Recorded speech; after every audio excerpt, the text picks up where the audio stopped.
So extra one.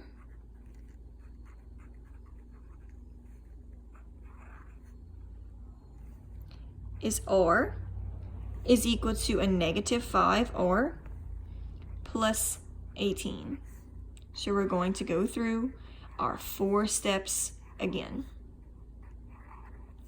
So step 1 is to distribute or to combine like terms. If I look on my left side, nothing to do there. If I look on my right side, these are not like terms, so I can't combine them. So I'm going to go ahead and move to step 2. That's our critical step. That's getting our variables on one side of the equal sign. See how this guy's alone? I don't want to touch him, because if I move him to this side, then I'm going to have nothing on this side. I don't want to do that. So instead, I want to move this guy to the other side. So a minus 5r. To get rid of a minus 5r, I'm going to add 5r to each side. When I do that, this goes away. That was the whole point of doing that, is that this disappears from this side and moves to this side. So in front of this r, there's an invisible 1 sitting in front of it. So now 1r plus 5r gives me 6r is equal to, on this side, I have just an 18. So now I'm done with step 2. Step 3 tells me to add or subtract, but I don't have any addition or subtraction here. So I'm going to move to step 4, and that's to multiply or divide. So I'm going to divide by 6 on each side to get that r is 3.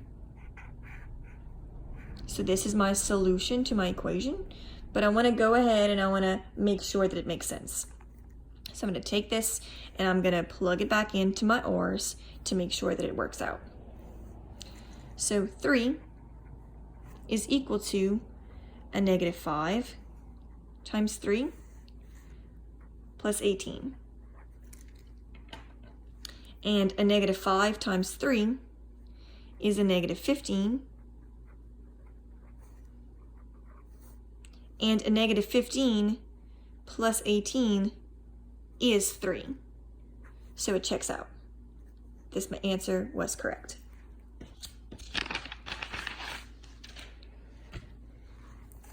Okay, we're going to move on to a little more of an advanced problem with example 2.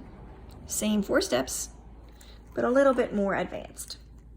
So this one is negative 2 parentheses x minus 5 is equal to 6 parentheses 2 minus 1/2 x. So we're going to go through our 4 steps.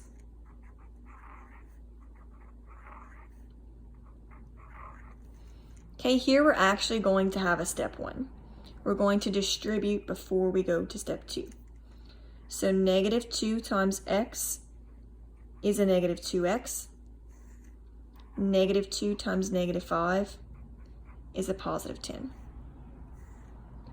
6 times 2 is 12. And 6 times a negative 1/2, half of 6 is 3. So 6 times a negative 1/2 is a negative 3x. So I'm done with step 1. Step 2 tells me to get my variables together.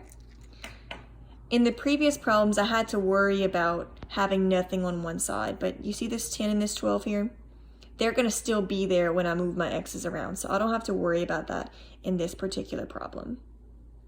In this particular problem, I'm more worried about having a positive coefficient. So if I would move this 2x to this side, I'd have a negative coefficient. I don't want to do that.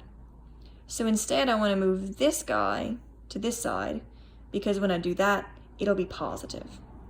So I want to add 3x to each side, so it disappears from this side, and it goes to this side. So a negative 2x and a positive 3x, this gives me a positive 1x, or just x, plus 10 equals 12. So I'm done with step 2. Step 3 tells me to add or subtract. So I want to get rid of this plus 10. So to do that, I'm going to subtract 10 from each side. So it disappears from this side. And 12 minus 10 is 2. So I get that x is equal to 2. And I want to plug it in and make sure that it makes sense. So a negative 2 times 2 minus 5 is equal to 6 times 2 minus half times 2. So 2 minus 5, that's a negative 3. And right here, half of 2 is 1, so a negative 1/2 of 2 is a negative 1. A negative 2 times a negative 3, that's a positive 6. 2 minus 1 here, that's just 1. So this is saying that 6 is equal to 6 times 1. And it is. So my answer of 2 was correct.